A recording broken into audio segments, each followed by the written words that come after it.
오늘은 베드로전서 1장에 있는 말씀을 가지고 우리가 은혜를 나누고자 합니다.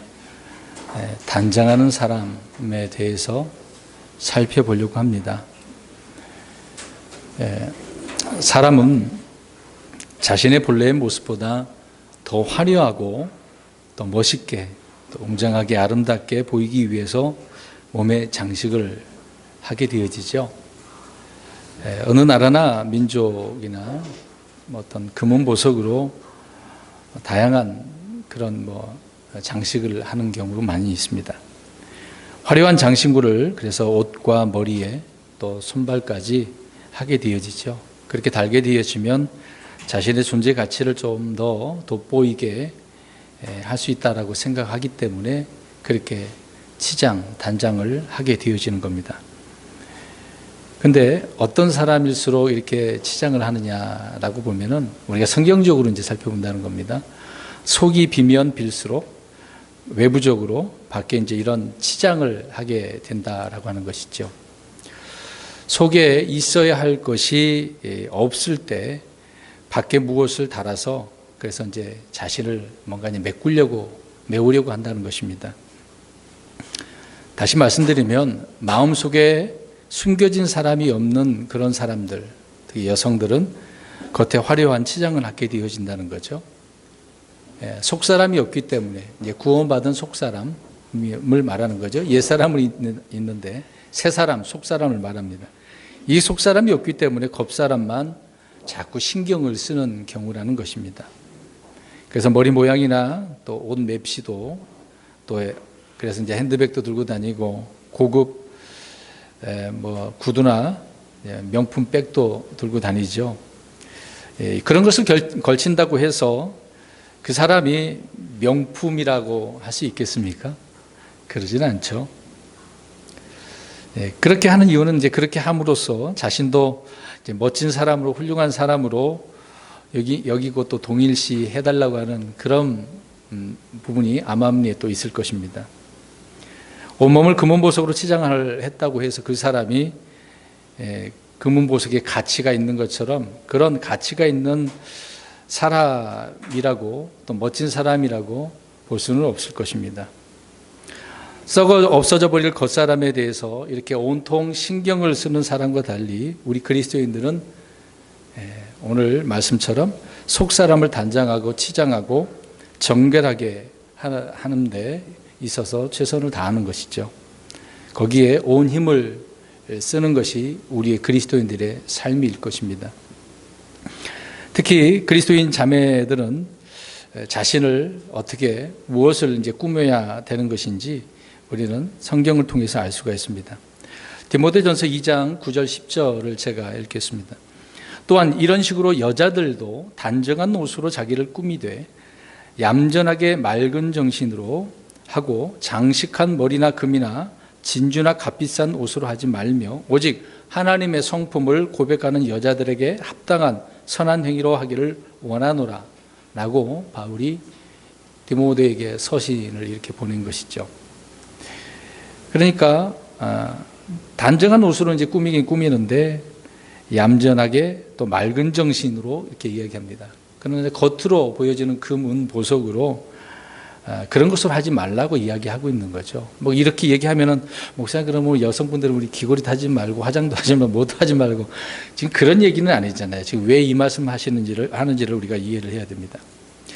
아무튼 우리가 이제 여러 가지 것들을 특히 자매분들이 여성분들이 맵시를 내려고 이렇게 꾸미는 것이죠.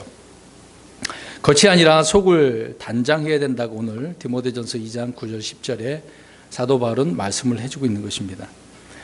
타락한 죄인들의 특징은 구원받지 못한 사람들이죠. 속사람이 없기 때문에 그래서 말씀드린 것처럼 육신을 꾸미고 장식하는 일에 있어서 몰두한다는 것입니다.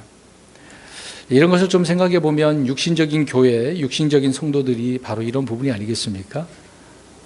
진리를 추구하는 게 아니라 세상의 것들을 육신적으로 어떻게 하면 잘 될까, 이 세상에서 어떻게 하면 복 받을까라고 하는 그런 말들을 주창하는 교회 목사들이나 교회나 성도들은 다 그렇다는 겁니다. 외부적으로만 신경 쓴다는 거죠.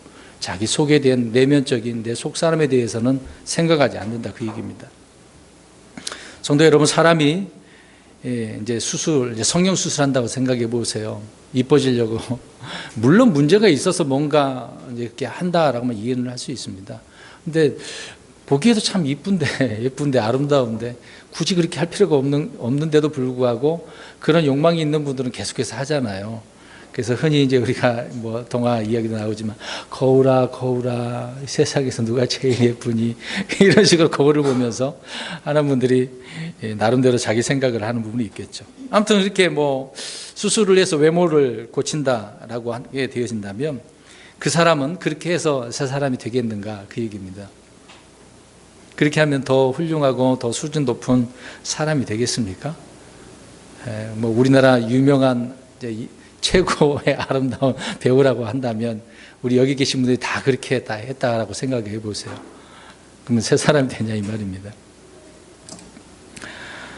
성형을 하거나 명품 가방과 뭐 고가의 옷차림으로 꾸미는 것은 여자의 특성이 그렇다 하더라도 세상에서는 그게 뭐 가능하고 원하고 또 옳다라고 할 것입니다. 그러나 성경은 세상의 영에 이제 지배받는 그런 그리스도인들이라고 또 말씀하고 있고 육신의 정욕에 이끌린 자들이라고 성경은 말씀하고 있는 것입니다.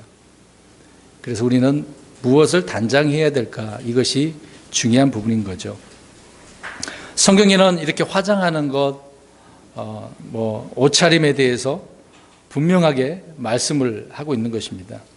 오늘 좀 전에 제가 읽은 디모데전서 2장 9절 10절과 그리고 오늘 본문으로 채택한 베드로전서 1장 14절 15절 말씀이 바로 그러한 부분인 거죠. 우리는 주를 믿고 그리스도인이 되어지면 이전과 확연히 달라지는 것이 우리의 외모일 것입니다. 어떻게 이 부분을 생각하실지 모르지만 저 역시도 그런 부분이 있었기 때문에 그렇습니다. 주를 믿고 거둔다면 먼저 자기 집에 이제 특히 여성분들이라고 한다면 그 전에 화려하게 입었던 옷들을 다 어떻게 하겠습니까? 이것을 입고 갈 수 없는 것이라고 생각한다면 좀 노출이 있는 것이라고 생각을 해보세요. 막 흠뻑 파인 옷이라든가 비친다고 한다면 그런 것을 입고 교회에 나갈 수 있을까? 어떻습니까, 여러분? 우리 여기 계신 분들 그런 분이 없으셔서 감사합니다. 이제 그렇게 이제 꾸미고 살았던 분들 가운데 그냥 그대로 입고 오신 분들이 있더라고요. 물론 조그마한 교회는 별로 없을 수도 있는데 대형 교회는 그런 일들이 많이 있습니다. 왜 그럴까요? 뭐 있어 보이려고, 품위 있게 보이려고, 나 좀 괜찮은 사람인 것처럼, 뭐 그럴 수도 있겠죠. 근데 성경은 그렇지 않다는 것이죠. 그러니까 주를 믿고 난 뒤로부터는 우리가 이게 그렇게 덕스럽지 못하고 하나님께서 보실 때 이건 좀 아니다 싶으면 그런 것들을 하나하나 정리한다, 그런 얘기입니다. 우리가 이사하게 되어지면 무엇부터 합니까? 짐 정리를 하기에 앞서서 버릴 거 있으면 다 버리죠. 저는 이제 목회를 개척교회이다 보니까 여러 번 이사를 했거든요. 한 10번 이상을 했을 것입니다. 할 때마다 버리거든요. 할 때마다 뭐 버릴 게 그렇게 많아. 그래서 버리고 살았습니다. 아무튼 우리는 정리하는 일이 있어야 된다, 그 얘기죠. 그것이 바로 정상적인 건 아니겠습니까? 우리가 그렇게 이제 주를 믿고 난 뒤로부터는 그런 일을 하게 되어진다, 그것입니다. 과거에 우리가 비싸게 주고 산 거 아무리 비싸다 하더라도 정리하게 되는 부분도 있겠죠. 특히 형제들은 어떻습니까? 특히 남성들은 어떤 외적인 것보다도 어떤 개인적인 취미 그런 거 많지 않습니까? 특히 이제 술, 담배 하신 분들은 그 술, 담배 대부분 교회 가면은 무엇을 해야 된다 그래요? 술, 담배를 끊어야 된다라고 생각을 해요. 드시고 오셔도 돼요. 담배 피셔도 상관없습니다. 저는 그렇게 생각을 해요. 주를 믿다 보고 또 말씀 듣다 깨닫게 되어지면 자연적으로 변하게 되거든요. 하나님의 말씀이 역사하는 거지 자기 스스로가 그렇게 한다고 해서 그게 없어지겠습니까? 아무튼 그런 사람이라 할지라도 그런 부분에 있어서 정리하게 되어진다, 그 얘기입니다. 이런 부분에 있어서 우리 성경적인 예를 우리가 찾아서 살펴보려고 하는데 일단 출애굽기 33장을 펴놓고 계십시오. 이스라엘 백성들은 이집트에서 나왔습니다. 가나안 땅에 들어가기 전에 그들의 이제 좀 정탐꾼들의 그 문제가 있었죠. 그래서 40년 동안 그들이 이 광야를 빙빙 돌면서 헤매고 있는 거죠. 그 가운데 이제 훈련받고 연단받는 이제 그런 기간으로 우리가 볼 수가 있는 것입니다. 이제 그런 가운데 이스라엘 백성들이 주님 앞에 죄를 지었어요. 그들은 주님이 자신들 가운데서 함께 하지 않겠다라는 말을 그때 이제 듣게 되어집니다. 그러니까 그 말을 듣는 순간 그들은 정신이 번쩍 들어서 자기들이 가지고 있었던 것들을 다 이제 내려놓게 되어집니다. 아무튼 하나님께서 이집트에서 나온 그 이후로부터 계속해서 함께 하시죠. 인도하시죠. 하늘에서는 만나를 내려주시고 또 뭐 하나도 헤어지지 않는 그런 일들을 이제 40년 동안 경험하게 되지 않습니까? 그렇게 이제 살아가고 있는데 이제 모세가 시내산에 올라가서 40일 동안 있는데 내려와요, 안 내려와요? 일주일이면 될 것처럼 2주면 될까? 근데 40일 가까이 됐는데도 안 내려온단 말이죠. 그래서 그들이 밑에서 하는 일이 무엇이었습니까? 금송아지를 만들었죠. 그 금송아지를 보고 뭐라 그래요? 자기들을 이끌어낸 신인 하나님이라 주라고 그렇게 표현하지 않습니까? 자, 이렇게 그것을 만들어 놓고 찬양하고 섬기고 있으니 하나님께서 보실 때 과간이죠. 이게 무슨 소리입니까? 야, 그냥 그들이 기뻐서 즐거운 그런 소리는 아니야. 우상을 만들어 놓고 이 더러운 수치가 드러내는 그런 소리다라고 말씀을 하시죠. 아무튼 하나님께서는 그들의 이렇게 죄인들과 같이 할 수 없기 때문에 그들의 이런 악한 모습을 볼 수가 없어서 함께하지 않겠다라고 말씀을 하셨습니다. 일단 출애굽기 33장 4절부터 한번 보죠. 이제 4절, 5절에 이제 그 말씀을 5절에 있는 말씀을 듣고 그렇게 얘기하는 겁니다. 4절 읽겠습니다. 시작. 백성이 이 나쁜 소식을 애국하며 아무도 몸에 장식품을 걸치지 아니하며. 자, 이 내용을 한번 보세요. 그러면 몸에 장식품을 걸치지 않았다는데 그러면 이 말을 듣기 전에는 어떻게 하고 있었습니까? 장식품을. 그러니까 금송아지뿐만 아니라 그들은 이집트에서 나왔던 그런 환경이 있었으니까, 풍습들이 있었으니까 자신의 몸까지라도 어떻게 하고 있었다는 겁니까? 여러 가지 장식으로 막 하고 있었다는 거죠. 줄려 귀들 단 목에다 달든 어깨 뭐든 다 달고 있었다는 것을 볼 수가 있습니다.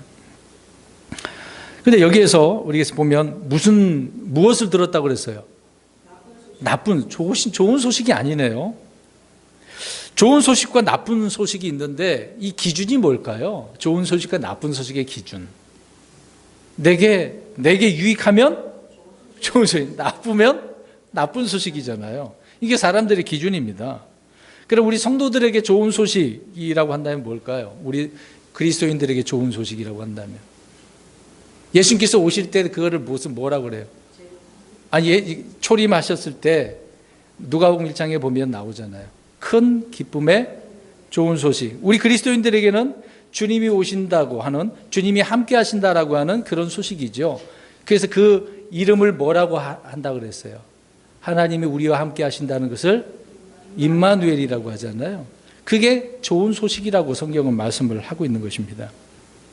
그러니까 이 땅에 오신다는 소식, 함께 한다는 그런 소식, 그것이 좋은 소식이죠. 그래서 이 좋은 소식이라고 할 때 잠언서 15장 30절을 보면은 이 좋은 소식은 뼈를 기름지게 한다고 이야기합니다. 잠언 25장에는 목마른 혼에게 냉수 같다라고 이야기하죠. 그러니까 우리가 좋은 소식을 듣는다. 우리의 나름대로 그런 기준이 아니라 그리스도인으로서 주님의 말씀에 대한 이런 소식을 들으면 정말 이렇게 기름지고 내 혼을 생수 같은 그런 말씀이 된다. 그 얘기가 되는 것이죠. 그래서 우리는 하나님의 말씀이, 복음이 좋은 소식이다, 기쁜 소식이다라고 말씀을 하고 있습니다. 그래서 주님께서는 이사야 41장 27절에 처음에 신이가 시온에게 이르기를 보라, 그들을 보라 하리라. 내가 좋은 소식을 가져오는 자를 예루살렘에 주리라. 그러니까 누군가 좋은 소식을 가져온대잖아요. 그러니까 이스라엘 백성들은 그 좋은 소식을 가지고 올 사람을 기다리고 있는 거죠. 그분이 누구예요? 예수님이라는 거죠. 예수님 그리스도께서 그 자체가 이렇게 좋은 소식이었다라고 말씀을 하고 있는 것입니다. 그런데 지금 오늘 금방 출애굽기 33장의 이스라엘 백성들은 어떤 소식을 들었어요? 이런 소식이 아니라 지금 나쁜 소식이에요. 5절 말씀을 우리 성도님들이 읽어봐 주시기 바랍니다. 시작.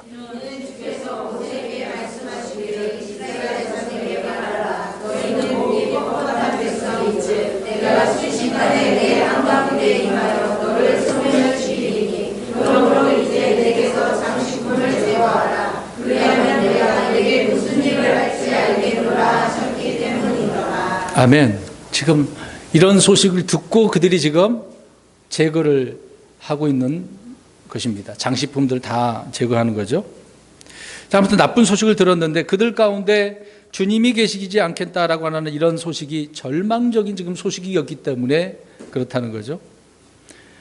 말씀드린 것처럼 임마누엘의 하나님께서 자신들과 함께 하시지 않으신다라고 한다면 그들은 더 이상 소망이 없잖아요. 그냥 광야에서 죽어야죠, 뭐. 다시 어디로 흩어져서 가든지 그런 상황이라는 것입니다.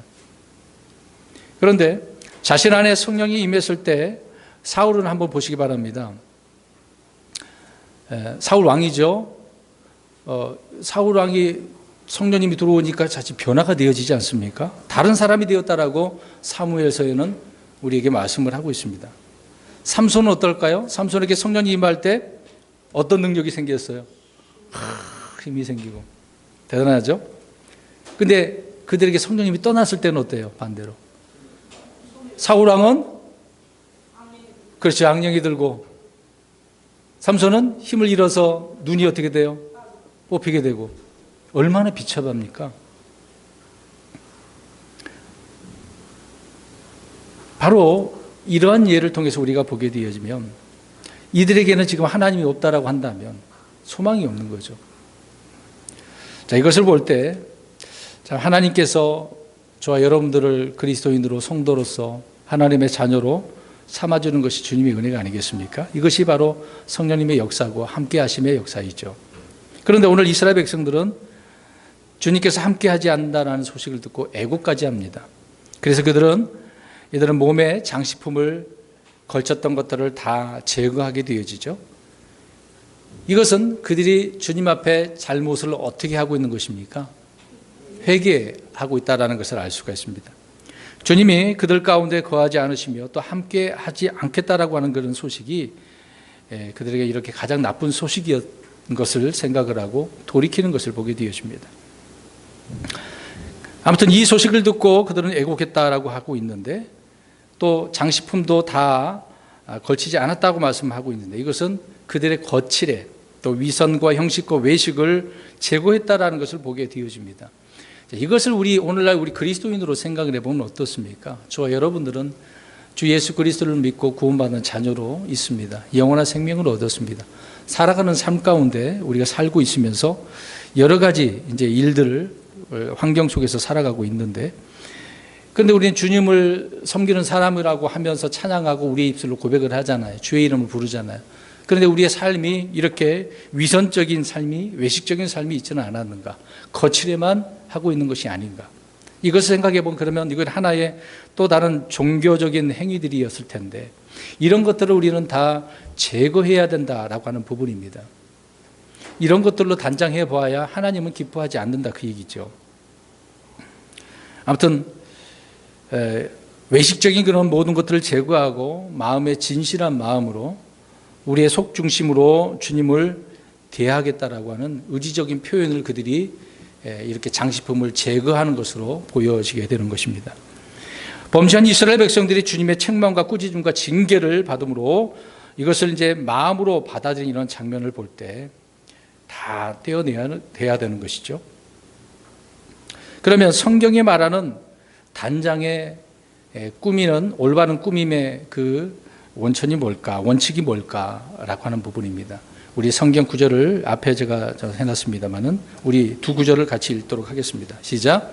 너희의 단장은 머리를 따고 금으로 치장하며 옷을 차려입는 그런 외적 단장으로 하지 말고 오직 마음에 감추어진 사람으로 하되 썩지 아니하는 것, 즉 온유하고 조용한 영의 장식으로 할지니 그것은 하나님의 눈앞에서 지극히 값진 것이니라.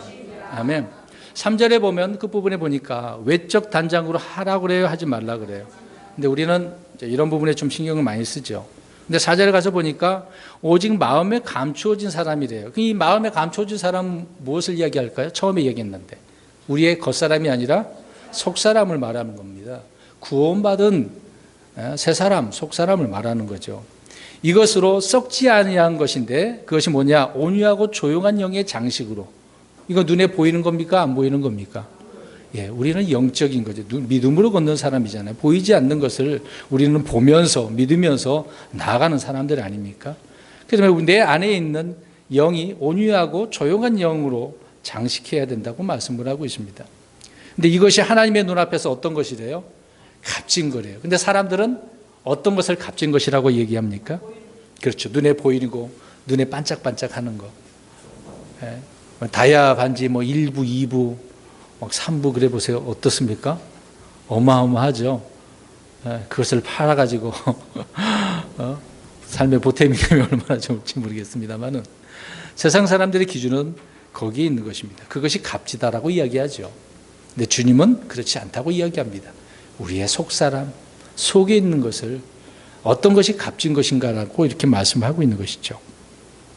그런데 마태복음 23장 25절에서 27절을 보면은요, 여러 가지로 자신을 꾸미는 사람들이 있었습니다. 당시에 바리새인들, 서기관들, 종교 지도자들이라고 하는 사람들이 이렇게 꾸미고 있었다고 성경은 말씀을 하고 있습니다. 보시면 25절에 마태복음 23장 25절에 서기관들과 바리새인들 위선자들아 너희에게 화가 있을지어다. 너희가 잔과 대접의 겉은 깨끗이 하되 그 속은 강탈과 과도함으로 가득하게 하는도다. 잔과 대접 깨끗하게 막 더러운 곳이 있으면 안 되잖아요. 깨끗하게 관리를 잘해요. 그러나 그 자신들의 마음 속은 어때요? 강탈과 과도함이 있었다. 그들이 종교인으로서 얼마나 많은 백성들을 억압했는지를 볼 수가 있는 거죠. 그 다음에 26절을 보니까 너 눈먼 바리새인이나 먼저 잔과 대접에 속에 있는 것을 깨끗하게 하라. 그리하면 그것들의 겉도 깨끗하게 하리라. 자, 겉을 깨끗하게 하려면 무엇을 먼저? 속에 있는, 그러니까 잔에 있는 것을 깨끗하게 하는 거죠. 그들의 행위를 말하는 거죠. 그들의 속을 지금 앞구절에 설명을 했으니까 그것을 깨끗하게 하면 겉도 깨끗하게 되어진다고 말씀을 하고 있습니다. 27절에 서기관들과 바리새인들 위선자들아 너희에게 화가 있을지어다. 너희는 마치 회칠한 무덤 같도다. 그것은 겉으로는 참으로 아름답게 보이나 속에는 죽은 사람의 뼈와 모든 부족한 것으로 가득하도다. 이번에는 무엇으로 비유하고 있습니까? 무덤으로. 여러분 무덤 가면 그 무덤이 좋다라고 하는 사람이 어디 있습니까? 근데 그들의 모든 말하는 거, 행동하는 거, 마음가짐 자체가 이 무덤이라는 거죠. 겉은 아름답게 꾸미는 것. 그 당시에도 유대인들이 그랬던 것 같습니다. 우리나라도 사실상 그러지 않습니까? 묘가 있다라고 한다면 어때요? 그렇죠. 그래서 능이라고 특히 이제 능 그러면 이제 왕들이 죽었을 때 엄청나게 크게 하잖아요. 일반적인 사람은 어때요? 별 볼 여는 사람들은 그런 것도 없어요. 세상의 기준이 그렇잖아요. 거기다 우리가 만들었다고 생각해 보세요. 그럼 무덤 관리 합니까? 안 합니까? 하잖아요. 근데 이제 어떤 불효자식들은 무덤 관리도 안 해가지고 비가 오고 막 파이고 막 그런 경우가 있더라고요. 등산 다니다 보면 간혹 무덤을 발견합니다. 근데 너무 높다 보니까 관리를 안 한 경우가 많아요. 이게 누구의 무덤인지도 모르는 경우는 많이 있습니다. 내버려 두고 방치하고 있는 그런 무덤들이 많죠. 근데 대부분 좀 이런 무덤들을 관리합니다. 우리나라 사람들은 왜 무덤 관리합니까? 그걸 잘해야 후손들이 복을 받는다 생각하니까. 참 아직도 그런 것을 믿는 분이 있나요? 네. 세상은 그래요. 그래서 이렇게 아름답게 꾸미고 그것도 이제 힘드니까 관리하기 힘드니까 우리나라는 어떻게 합니까? 낙골 그냥 간단하게 또 그렇게 합니다. 그래도 그것도 관리를 하잖아요. 근데 그것도 힘드니까 그 낙골 아예 그런 곳에다가 흔히 이제 모셔다 둔다고 하잖아요. 거기다가 놓고 또 꽃도 갖다 놓고 또 사진도 걸어 놓고 그렇습니다. 이미 죽은 사람은 끝났는데 마음을 아직 안 떠난 부분이 있어서 그러겠죠. 물론 유족들의 마음은 아픈 것은 이해합니다. 제가 이렇게 말씀드리는 것은 이렇게 무덤을 화려하게 꾸미는 거. 근데 마음은 부피야. 그 속은 썩었다라고 주님께서 비유로 설명을 하고 있는 거죠. 하나의 예로 이렇게 말씀을 하고 있는 것입니다. 저와 여러분들은 어떻습니까? 주 예수 그리스도를 믿고 난 이후로 우리는 얼마나 나의 내적 단장이 이루어지고 있는가? 아니면 외적 단장만, 겉모습만 그리스도인, 겉모습만 나 정말 예수님 잘 믿는 척하며 살고 있는 것이 아닌가? 누가복음 11장 39절 절에도 이렇게 말씀합니다. 주께서 그에게 이르시되 이제 너희 바리새인들은 잔과 대접이 겉은 깨끗하게 하지만 너희 속은 탐욕과 사악함으로 가득하도다. 너희 어리석은 자들아 겉의 것을 만드신 분께서 속의 것도 만들지 아니하셨느냐. 유대인들은 특히 바리새인들은 이런 삶을 그 당시에 살았다고 하고 있기 때문에 주님은 그들을 책망하고 있는 것이죠. 하나님의 자녀 백성들이잖아요. 종교적으로 얼마나 열심입니까? 그러면 칭찬해 주면 얼마나 고맙겠어요. 근데 예수님은 칭찬하셨습니까? 아니요. 오히려 책망하신 겁니다. 이런 바리새인들을 또 이런 사람들을 주님께서는 단장해 주신 분이라고 성경은 말씀을 하고 있습니다. 우리 성경 찾아볼까요? 고린도전서 6장 11절, 히브리서 10장 22절 두 구절을 보겠습니다. 주님은 저와 여러분들의 이런 더럽고 추악한 것들을 아름답게 단장해 주신 분이십니다. 고린도전서 6장 11절 시작. 너희 중에 이 같은 자들이 더러 있었으나 너희가 우리 하나님의 영을 통해 주 예수님의 이름으로 씻기고 거룩히 구별되어 이롭게 되었느니라. 아멘. 자, 뭔가 더러우니까 씻겨 주신 것이죠. 근데 무엇으로 씻겨 주셨대요? 예, 영을 통해서 예수님의 이름으로 깨끗하게 씻겨 주셨다. 그래서 우리를 구별되고 의롭게 해 주셨다라고 이야기합니다. 이것이 아니었다고 한다면 여전히 저와 여러분들은 구별되지도 않았고 의롭지도 못한 상태에 있는 것이죠. 그 다음에 히브리서 10장 22절도 보겠습니다. 주님이 이렇게 단장해 주시는 거죠. 10장 22절 히브리서 시작. 우리 마음이 뿌림을 받아 악한 양심으로부터 벗어났고 우리 몸은 순수한 물로 씻겼으니 우리가 믿음의 충만한 확신 속에서 진실한 마음으로 가까이 다가가자. 자, 악한 양심으로부터 이제 우리는 어떻게 됐습니까? 벗어났어요. 그래서 선한 양심을 가지고 사는 거죠. 또 우리의 몸은 순수한 물로 씻겼다라고 이야기합니다. 말씀의 물, 십자가의 보혈로 우리는 깨끗하게 씻김을 받은 사람들이죠. 그래서 더 이상 저와 여러분들은 죄가 하나님께서 보실 때 없는 거예요. 예수 그리스도를 통해서 우리의 속사람이. 근데 육신은 아직 구속받지 못한 부분이 있죠.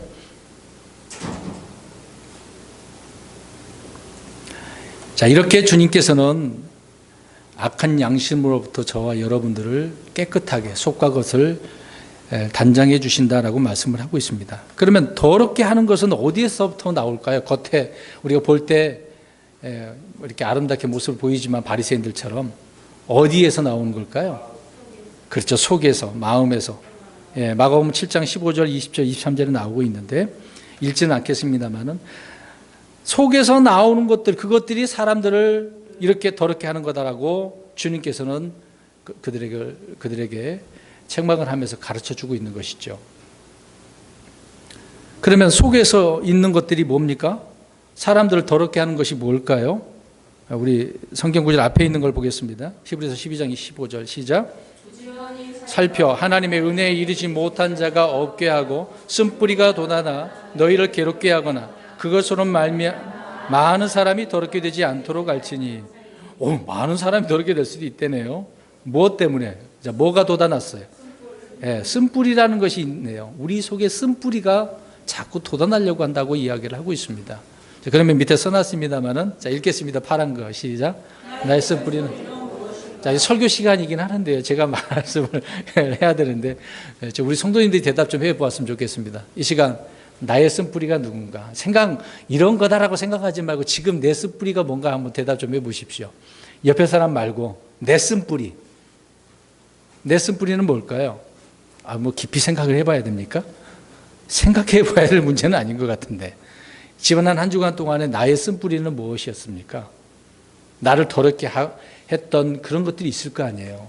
우리 아까 바로 예배 시작 전에 제가 또 한 주간을 돌아보는 기도를 하지 않습니까? 그때 무슨 기도를 하셨습니까? 이런 나의 쓴뿌리를, 나를 더럽게 한 것들을 주님 앞에 용서해달라고 구하지 않으셨나요? 그건 쏙 빼버렸나요? 그럼 구하셨으면 어떤 것이었습니까? 그냥 말씀해 보시라고요.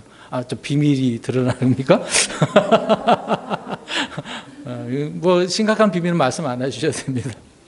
뭐 나의 교만이 될 수도 있고 나의 악한 마음 생각들 뭐 그런 것들이 있겠죠. 좀 이따 더 말씀드리겠습니다. 그 부분은요. 자, 이렇게 사람을 더럽게 하는 것은 쓴뿌리가 있다고 합니다. 저와 여러분이 쓴뿌리가 있어요. 여전히 구원은 받았지만 내 속에 이렇게 구루터기가 남겨져 있는 것처럼 쓴뿌리가 있다는 겁니다. 그래서 이것을 통해서 우리가 오늘 금방 읽은 이 9절의 15절 끝부분에 뭐라고 그래요? 많은 사람이 더럽게 된다고 이야기합니다. 이게 저희 여러분들이 이렇게 살면서 나를 더럽히는 일이 많이 있었다는 거죠. 그래서 내가 거룩하니 너희도 거룩하라고 해서 우리의 몸을 더 거룩하게 해야 되는데 이런 것들로 인해서 거룩하게 만들지 못하는 경우가 많이 있다. 그 얘기입니다. 자, 이런 순뿌리라고 하는 더러움, 또 어떤 불법, 죄라고 하는 것들이 있는데 이런 부정함들이 있는데 이런 것들을 통해서 우리 자신을 깨끗하게 씻는 방법이 있을 겁니다. 자, 이런 것들을 씻으려면 어떻게 해야 될까요? 어떻게 해야 될까요? 우리 요한일서 1장 9절을 보겠습니다.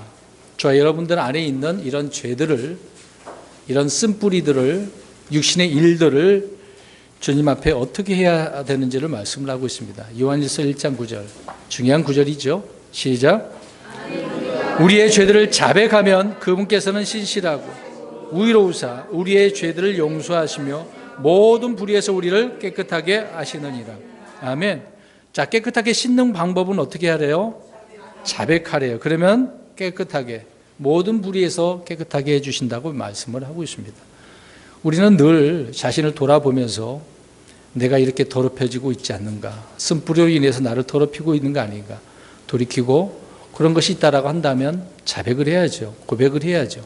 주님 용서해 주십시오. 그러면 깨끗하게 되어진다고 말씀합니다. 그렇게 되어지면 그리스도 심판석에서 판단받지 않습니다. 이것을 안 해놓고 있으면 그것을 가지고 그리스도 심판석에서 주님은 그것을 보시고 판단하셔서 우리가 받을 상급이 없어지는 거죠. 두 번째로는 고린도후서 7장 1절을 보십시오. 우리를 이런 더러움에서 깨끗하게 씻는 방법이 뭐냐?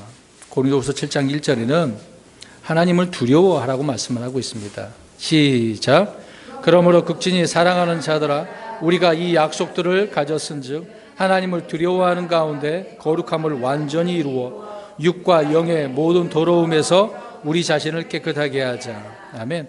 하나님을 두려움 가운데 거룩함을 이루라고 이야기하고 있습니다. 참 이게 목사님 이게 쉬운 게 아닌 것 같은데요. 안 믿어지고 순종 안 하면 어렵겠죠. 믿어지고 순종하면 하나님의 말씀은 너무나 단순하고 쉽습니다. 하나님을 두려워하는 가운데 이렇게 이루어서 깨끗하게 해야 된다고 말씀을 하고 있습니다. 그러면 우리는 하나님을 얼마나 두려워했습니까? 말씀을 얼마나 두려워하고 계십니까?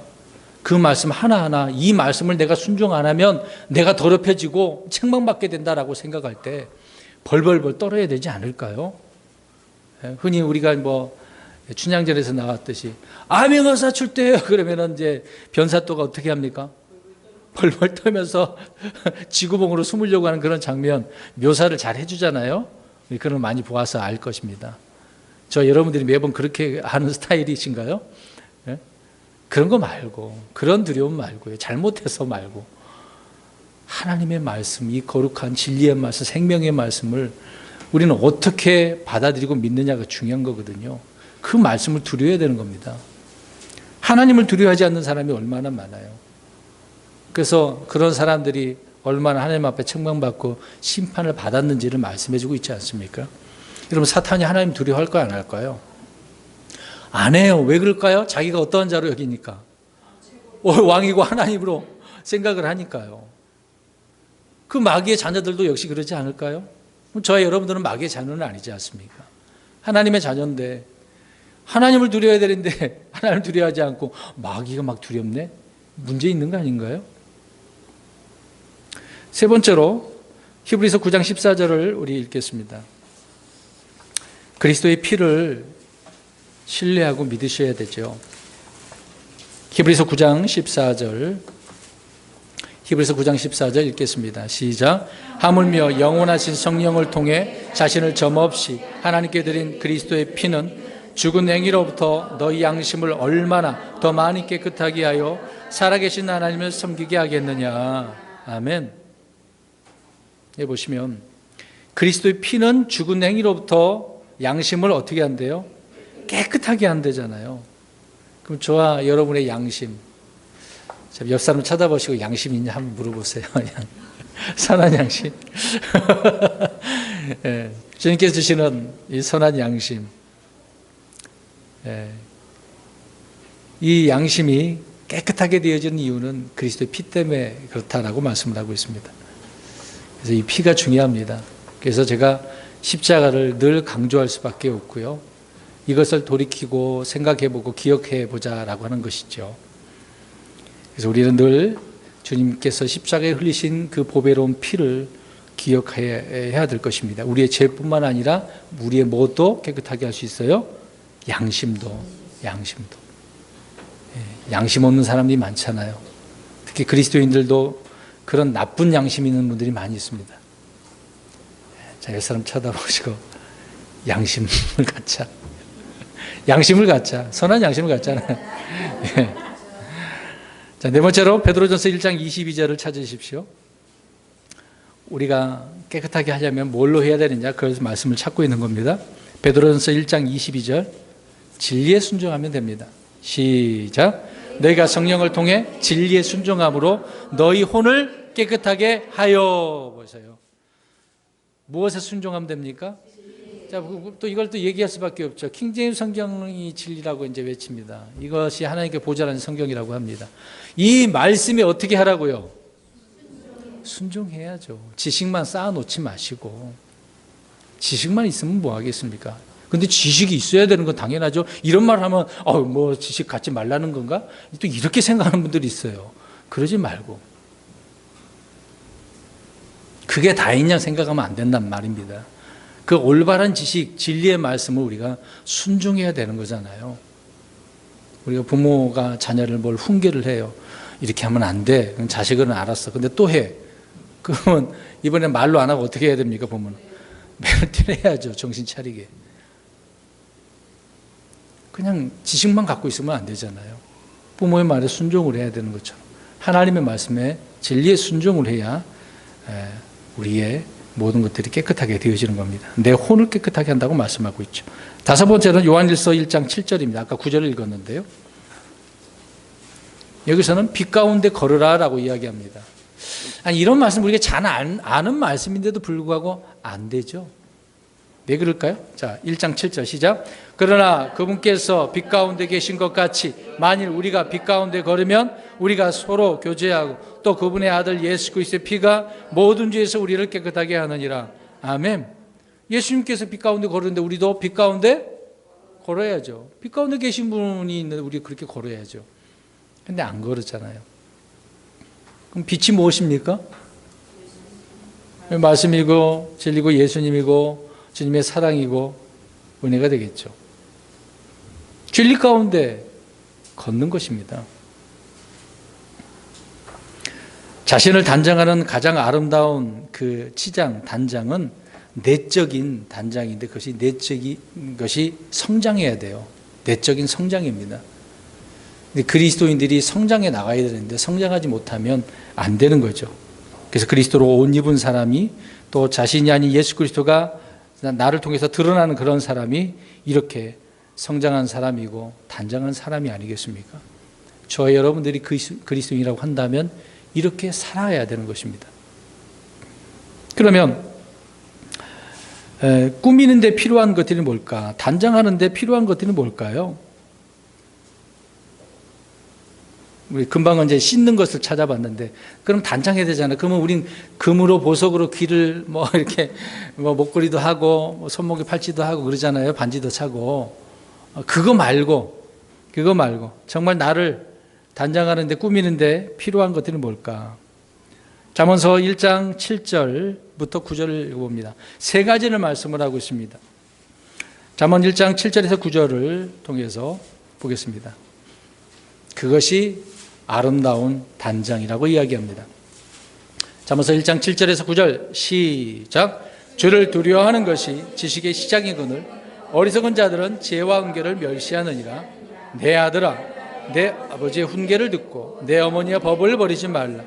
그것들이 내 머리에 은혜의 장식이 되고 내 목에 사슬이 되로다. 아멘. 지금 은혜의 장식, 목에 사슬이 무언가, 그것들이라고 표현하고 있습니다. 앞에 7절과 8절을 통해서 세 가지를 말씀해 보십시오. 무엇입니까? 두려워하는 것, 그리고 훈계와 법을 말씀하고 있죠. 이것이 있어야 돼요. 이것으로 저와 여러분이 장식을 하는 겁니다. 이것이 은혜의 장식이래요. 주님께서 보실 때 얼마나 아름답겠습니까? 세상의 것들로 금은보석으로 치장하는 것을 하나님께서 아름답다라고 하지 않으십니다. 주님께서 말씀하신 이런 것들로 단장하는 것이 너무도 아름다워서 목에 사슬이래요. 근데 그럼 이제 보겠습니다. 자, 이런 이야기가 있잖아요. 착한 사람만 눈에 이게 보인대요. 이런 말 하잖아요. 이 말이 지금 은혜의 장식이 되고 목에 사슬이 된다고 했잖아요. 예. 이런 것이 보이는 사람은 어떤 사람이란 이야기입니까? 예. 뭐 어렵게 제가 설명했나요? 질문 어렵게 한 것입니까? 흔히 말하면 착한 사람의 눈에만 이렇게 보이는 거래. 선한 사람, 올바른 사람, 신실한 사람, 주님의 사람들이겠죠. 자, 옆 사람 쳐다보세요. 이것이 보이는가? 은혜의 장식이 보이세요? 목에 사실이 그런 게 보이십니까? 잘 모르겠어요. 아, 이거 어떻게 하지? 그렇게 안 사셨나? 자, 그러면 또 필요한 것들이 무엇인가 보겠습니다. 잠언서 4장 7절부터 9절 보십시오. 잠언서 4장 7절부터 9절 읽습니다. 시작. 지혜는 어떤가는 것이니 그것으로 지혜를 얻으라. 내가 얻은 모든 것으로 명철을 얻을지니라. 그것을 높이라. 그리하면 그것이 너를 높이리라. 내가 그것을 품으면 그것이 너를 존귀로 인도하리라. 그것이 내 머리에 은혜의 장식을 주며 영광의 관을 내게 건네주리. 은혜의 장식과 영광의 관이 된대요. 무엇이? 이제 그것이라고 그랬어요. 지혜와 명철이네요. 지혜와 명철. 지혜는 wisdom, 명철은 understand, 깨닫는 걸 말하는 거죠. 자, 이것이 은혜의 장식이고 영광의 관이래요. 관도 금은 보석으로 다 만들어진 거 아닙니까? 얼마나 아름답겠어요. 주님께서 이런 것을 저와 여러분들에게 씌워주신다고 생각해 보세요. 근데 이것이 뭐라고 그래요 지금? 지혜와 명철이래요. 이것으로 우리가 꾸며야 된다. 세상이 주는 지혜 말고요. 뭐 책은담, 뭐 사소경 뭐 그런 거 말고요. 하나님의 말씀에 지혜와 명철인 거죠. 이것으로 우리가 꾸며야 되는 겁니다. 세 번째로 잠언서 25장 15절 보십시오. 자, 이것도 참 중요한 부분이 아닌가 생각이 되었습니다. 25장 12절 시작. 순종하는 귀에 대고 지혜롭게 책망하는 자는 김고리 같으며 정금 장식 같으니라. 금 귀고리 같네요. 자, 무엇이 금 귀고리고 정금 장식이라고 이야기합니까? 귀에다가 지혜롭게 책망해야 된대요. 책망도 잘해야 돼. 그냥 책망하면 너 이 새끼 이렇게 하고 이렇게 한 거 잘못한 거잖아. 이런 식으로 책망하지 말고. 왜? 뭐 때문에? 지혜롭게. 이렇게 하면 하나님께서 기뻐하시겠니? 이렇게 하면 네 마음은 어떻니? 자녀들에게 그렇게 해야 돼요. 무턱대고 하지 말았잖아! 이 새끼 이렇게 하고 때리지 마시고. 자, 근데 순종하는 뭐에 대고? 귀에다. 들을 줄 아는 사람에게 그렇게 해야 돼. 귀에다 대라 그랬어요. 귀에다가요. 그러니까 저와 여러분의 귀에다가 하나님의 말씀을 어떻게 해야 돼요? 책망을 해야죠. 또 그런 분이 있다고 한다면 지혜롭게 이렇게 말씀을 권면을 해주는 거고. 이것이 이렇게 아름다운 장식이래요.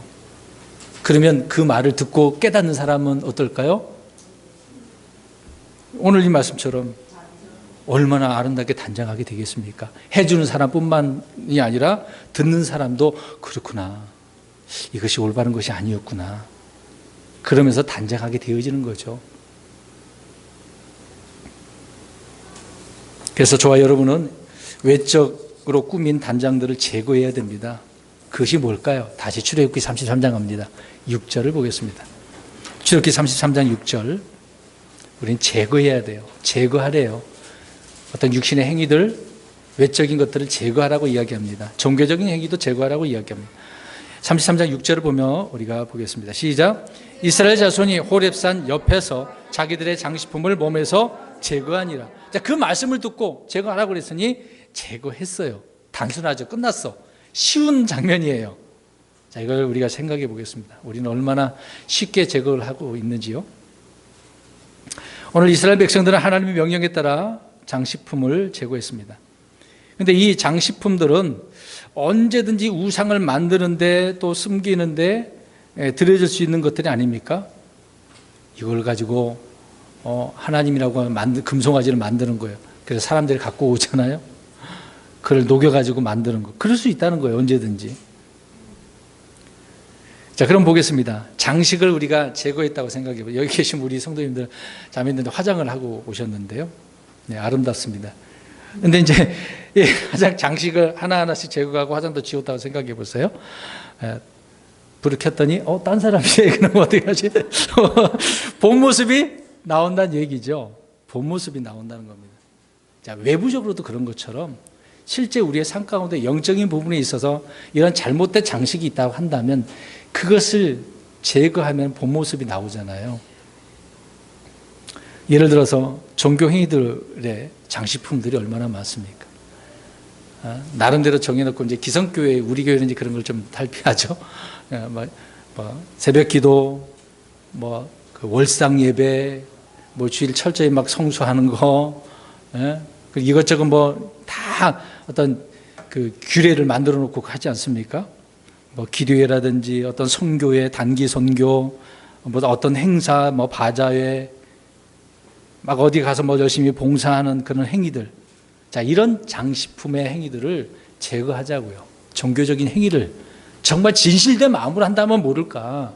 그것을 그렇게 하면 목사님 나를 인정해 주겠지. 예? 목사님 내 이름 한 번 더 불러주겠지. 아니면 하나님께서 복을 주시겠지. 그런 마음을 내려놓자 이 말이죠. 그런 장식품들, 우리가 만들어 놓은 장식품들을 제거하자는 것입니다. 얼마나 그런 것들이 많이 있나요? 주님 앞에 자신의 본래 모습이 그대로 우리는 드러나게 해야 됩니다. 하나님은 다 알고 계시는데 굳이 감출 필요가 뭐 있습니까? 에덴 동산에 죄를 짓고 나서 무엇을 해 입었어요? 무화과 잎으로 가렸잖아요. 그거 갖고 돼요, 안 돼요? 안 되니까 하나님께서 뭘로? 가죽 옷을 해 입히시잖아요. 그러니까 주님이 해 입혀준 걸로 입어야 되는데 사람들은 자꾸 어떻게 하려고 그래요? 내가 자꾸 이렇게 해서 가리려고 한다, 그 얘기입니다. 내 장식품을 좀 내려놓자는 이야기죠. 제거해야 된다는 이야기입니다. 또 교회 안에서 여러 가지 직함, 우리 그런 건 없지만 이런 것들 다 내려놓아야 돼. 감투, 그게 뭐가 중요합니까? 다 떼어내어 버려야 되는 거죠.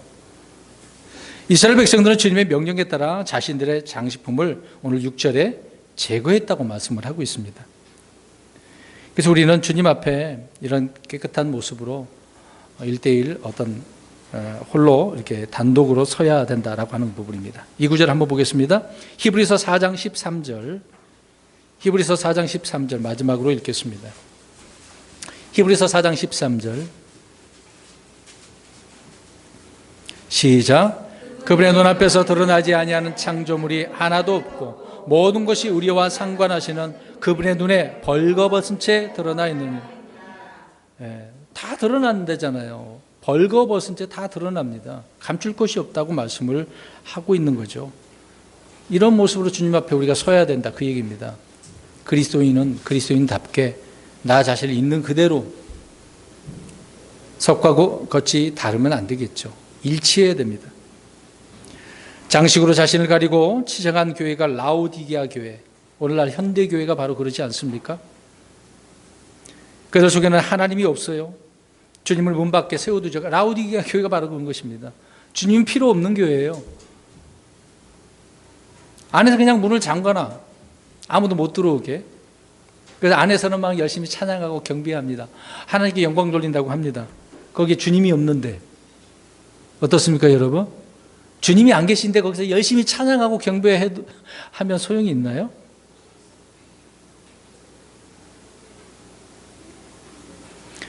그들 속에 예수 그리스도가 없기 때문에 교회 건물을 웅장하게 짓고 화려하게 장식을 하는 게 오늘날 현대 기독교가 아니겠습니까? 그러니까 세상은 욕할 수밖에 없습니다. 겉은 화려한데 겉을 보니까 올바르지가 않아. 그러니까 개독교라고 하는 말을 들 수밖에 없습니다. 대형 교회 목사들이 그렇게 나와서 얘기해봤자 뭐 합니까? 뒤에서는 다 욕하고 있는데 제대로 보여주지 않고 있지 않습니까? 교회 예배당 안에도 앞에다 보면은 꽃도 갖다 놓고 우리 그냥 이렇게 식물만 갖다 놓고 있는 것이지만 서로 어떻게 해요? 이 하나 꽃 한 번 일주일에 한 번씩 하는 거 하려고 어떻게 합니까? 경쟁해요. 참 이거 어떻게 서로 하고 싶어서 특히 조그마한 교회는 금방 돌아오니까 상관없죠. 큰 교회는요 그 수가 어떻게 돌아옵니까? 하고 싶어도 돈은 막 100만 원, 200만 원 갖다 내도 소용이 없어요. 차례가 안 들어오면 못하는 거죠. 그렇게 하면 하나님께서 정말 기뻐하신다나요? 기뻐하십니까? 생각해 보세요. 제가 왜 이렇게 지금 말씀드리나요? 이렇게 외적 단장으로 뭔가 꾸미는 일들은 하나님께서 안 기뻐하신다 그 얘기입니다. 그래서 이런 것들을 제거해야 된다는 얘기예요. 진실된 마음으로 나아가야죠. 이것이 오늘날 20세기 이후에 나타나는 라우디게아 교회의 모습들이라는 것입니다. 오늘날 교회는 어떻습니까? 주님이 어디에 계셔요? 도대체요? 이 안에 계십니까? 아니면 저 밖에 계십니까? 아니면 아예 안 들어와 다른 곳에 가 계시나요? 오늘 우리 예배당에도 주님이 계실까요? 안 계실까요? 네, 확신하십니까? 네.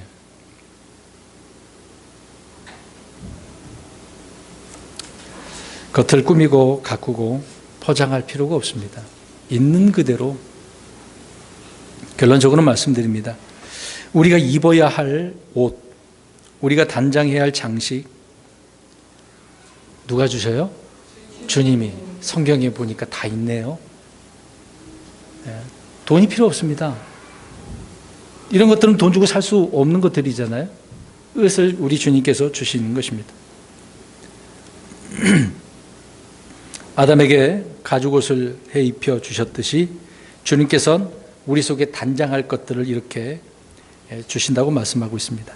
그러니까 내 속이 단장하게 되어지면 겉을 단장할 필요가 있어요, 없어요? 없어요. 오늘 암송 9절 자 해보겠습니다. 누가 해보시겠습니까? 오늘 암송 9절 있잖아요. 즐거운 마음 얼굴을 기쁘게 하고 마음의 슬픔은 영을 슬프게 하고. 자 보세요. 즐거운 마음 속에 있는 것이 기쁘니까 얼굴도 드러나는 거예요. 얼굴로. 근데 속이 슬퍼. 그랬더니 이제 겉은 둘째치고 속이 어때요? 내 영이 상해요. 슬픈 거예요. 속이 중요한 거거든요. 속이 바로 돼야 겉이 아름답게 드러나는 것입니다. 이번 한 주간 동안에도 우리가 이렇게 살아야 되지 않겠습니까? 또 이번에는 추석 명절이 이렇게 한국에 대한 명절인데 끼어 있습니다. 우리는 가족들을 만납니다. 이런 가족들을 만날 때 믿지 않는 사람들이 있는데 그런 분들에게 우리의 속의 아름다운 것들을 속사람, 변화된 그런 속사람이 드러나야 돼요.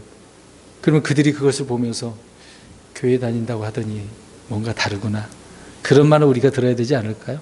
물론 믿는 사람들끼리도 더 잘해야 되겠습니다만은 이런 아름다운 모습을 내적 단장을 통해 외적 단장이 아름답게 드러나는 저와 여러분들의 삶이 되시기를 주의 이름으로 축원합니다.